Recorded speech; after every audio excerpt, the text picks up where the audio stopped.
The battles being fought in eastern Ukraine could determine the country's fate, a defense ministry spokesman has said, as Russian forces were conducting an all-out assault to encircle Ukrainian troops in twin cities straddling the Siversky Donets River, in eastern Ukraine.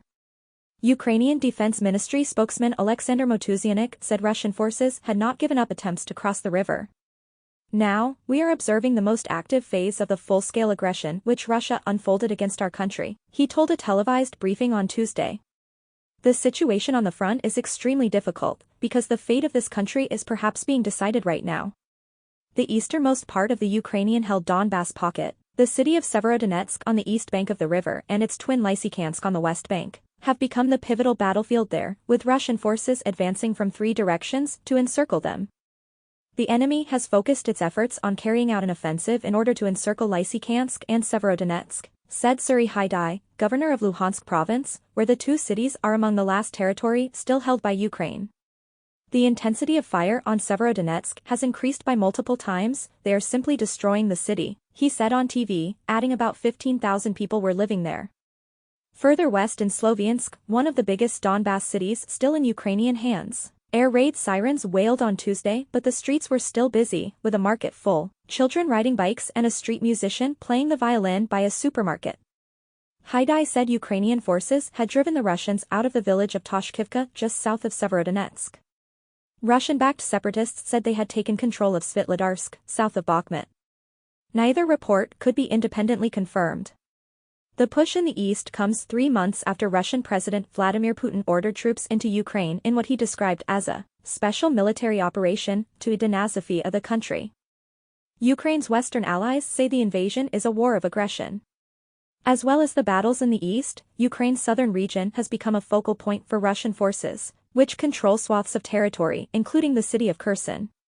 Al Jazeera's Dorsa Jabari, reporting from Moscow, said recent developments in Kherson, where Russia has installed a new administration and started introducing the Russian ruble as a currency, showed a potential indication of what things could look like in the future in other parts of the country occupied by Moscow's forces.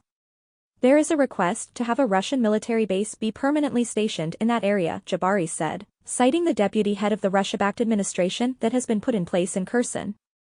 As of Monday, the Russian currency, the ruble, is now being used in Kherson. The Russian language has been recognized as one of the official languages in the region, alongside Ukrainian. But while the offensive is now pressing deep into the east and south, it has also suffered substantial setbacks. In what was Ukraine's biggest military success so far, Russian forces retreated from around the capital Kyiv in March.